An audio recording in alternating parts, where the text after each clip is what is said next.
안녕하세요. 제이씨입니다. 9월 주식 투자 결산입니다. 9월에는 한국포트에서 SK텔레콤을 매도했습니다. SK텔레콤은 2016년에 배당주로 매수하여 8년 넘게 오랜 기간 동안 함께해온 종목입니다. 오랜 투자 기간 동안 배당 컷 없이 안정적인 배당금을 제공해왔습니다. 하지만 자본 대비 수익률이 10% 언저리로 낮았는데요. 즉 쓰는 돈에 비해서 그닥 돈을 잘 벌고 있지는 않았습니다. 한국에서는 첫 휴대폰 개통 때부터 처음이자 유일하게 사용했던 통신사였기 때문에 어느 정도 정을 갖고 계속 보유해 왔는데요. SK텔레콤보다 나은 배당금을 주면서 높은 ROE를 동시에 제공하는 종목이 있기에 기회비용을 생각하여 매도하게 되었습니다. 해외 ETF 계좌에서는 유로스탁스 배당 30과 차이나 A50 ETF를 매도했습니다. 유로스탁스 배당 30은 이름에서 보이는 것과 같이 높은 배당금을 자랑하는데요. 해외 ETF 계좌가 10년 동안 양도 차익에 대한 비과세 계좌인데 배당금에 대해서는 동일하게 15.4%의 배당소득세를 내게 됩니다. 그래서 배당금 많이 주는 ETF를 갖고 있는 건 전혀 득될 것이 없죠. 이걸 8년 가까이 돼서 알게 되었다니 한심합니다. 이렇게 한심해도 주식 투자로 돈 벌 수 있다는 것에 용기를 얻으시길 바랍니다. 차이나 A50은 중국 시장에 대한 기대도 없었고 지표도 좋지 않았었는데 최근에 중국의 부양 정책 신호로 주가가 오른 틈을 타서 매도했습니다. 매도 후에 더 오르기는 했지만 오랫동안 팔고 싶어 했던 거라 속이 후련합니다. 해외 ETF 계좌에 각각 미국, 유럽, 중국을 대표하는 ETF를 매수했던 건데 미국 나스닥 100만 남아있게 되었습니다. 비과세 계좌라서 어차피 10년 차가 될 때 자동으로 매도될 예정이라 남아있는 미국 나스닥 100도 적절한 시점에 매도할 생각입니다. SK텔레콤과 ETF 매도 금액으로 알트리아를 대량 매수했고 애플도 조금 더 샀습니다. 아쉽게도 한국 주식은 계속해서 팔아야 할 것들이 보이고 미국 주식은 계속해서 사고 싶은 것들이 보이네요.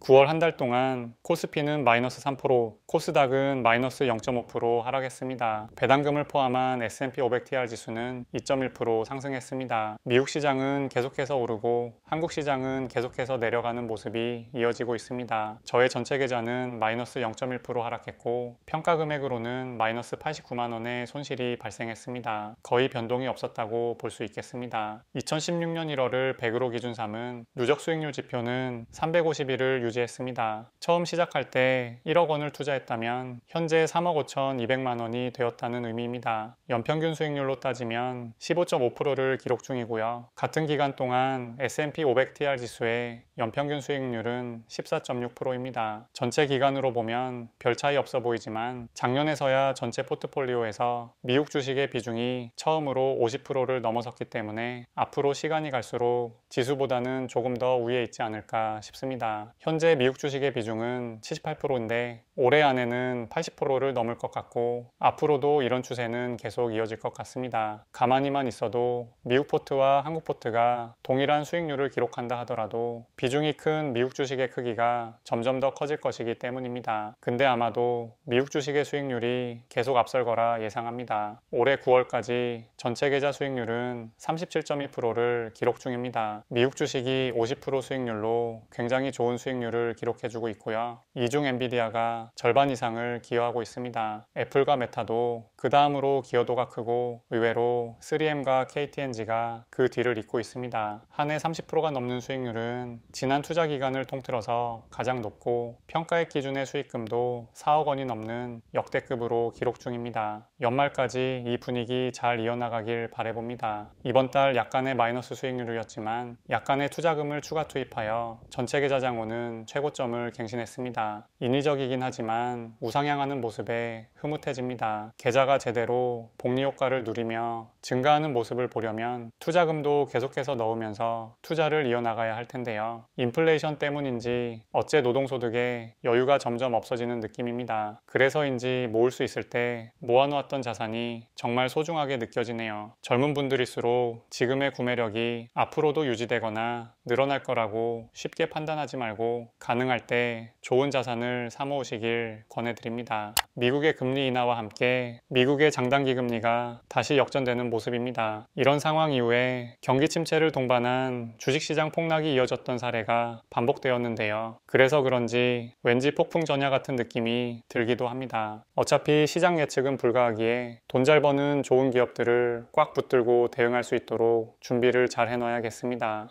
2%의 낮은 부채 비율을 무기로 어려운 시장 상황이 닥치더라도 잘 방어하고 잘 반격해 보려고 합니다. 어떤 상황이 오더라도 투자 여정을 계속해서 가감없이 기록하고 공유해 나가도록 하겠습니다. 이 여정의 기록에 힘이 되어 주시는 구독자분들과 멤버님들께 항상 감사드립니다. 그럼 오늘 영상 봐주셔서 감사하고 다음에 또 만나요.